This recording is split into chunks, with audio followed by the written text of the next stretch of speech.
আসিফ মাহতাবের মুক্তির জন্য এদেশের আলেমরা তখন কিন্তু বাধ্য হবে মাঠে নেমে আসতে। অনেক নিরীহ মানুষ এখন গ্রেফতার হচ্ছে।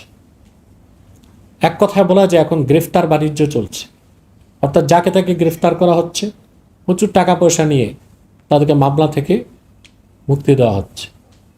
এটা আমি বলবো মারাত্মক পর্যায়ের একটা জুলুম। বিশেষ করে আসিফ মাহতাব, যে ব্রাক বিশ্ববিদ্যালয়ের সাবেক শিক্ষক, নির্যাতিত নিপীড়িত একজন মাজলুম মানুষ, উনি ছাত্রদের পক্ষে বক্তব্য দিয়েছেন। যেহেতু উনি প্রফেসর আর ওনার ছাত্ররা মাঠে মার খাচ্ছিল, জীবন দিচ্ছিল, উনি তো একজন শিক্ষক হিসেবে তার অবস্থান থেকে মাঠে নামতেই পারেন, কিন্তু তিনি একজন দৈহিকভাবে দুটা পায়ে তিনি অচল, লাঠি ভর করে হাঁটেন। অতএব তিনি তো ছাত্রদের পক্ষে সমর্থন ব্যক্ত করেছেন, কিন্তু তিনি তো হাতে ঢিল দিয়ে কাউকে একটা ঢিল মারারও ফিজিক্যাল ক্যাপাবিলিটি তার নাই। তো এই লোকটাকে অ্যারেস্ট করা হলো। আমার সবচেয়ে কষ্ট লেগেছে, ঢাকা বিশ্ববিদ্যালয়ের অনেক শিক্ষক সরাসরি আন্দোলনে অংশগ্রহণ করেছে, তাদেরকে তো গ্রেফতার করা হয়নি।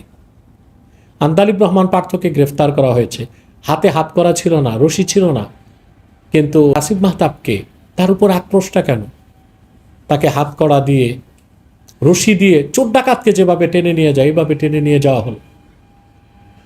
কারণটা আমার মনে হয় যে ট্রান্সজেন্ডারের বিপক্ষে আসিফ মাহতাব একটা আন্দোলন গড়ে তুলেছেন। আসিফ মাহতাব এবং ডক্টর সারোয়ার এই দুইজনই এসে আমাকে বিষয়টা বুঝিয়েছিল যে ইহুদিরা কি চাচ্ছে, ট্রান্সজেন্ডার বিষয়টা কি।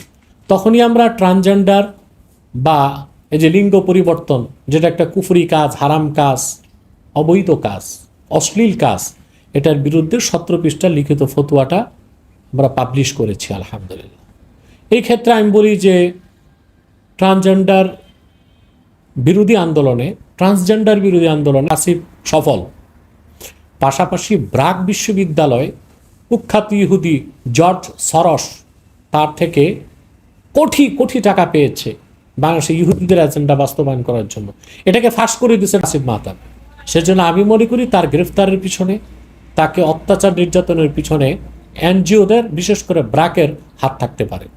এবং আমি বলবো অতি শীঘ্রই তাকে জামিনে মুক্তি দিয়ে দিতে হবে, নতুবা আসিফ মাহতাবের মুক্তির জন্য এদেশের আলেমরা তখন কিন্তু বাধ্য হবে মাঠে নেমে আসতে।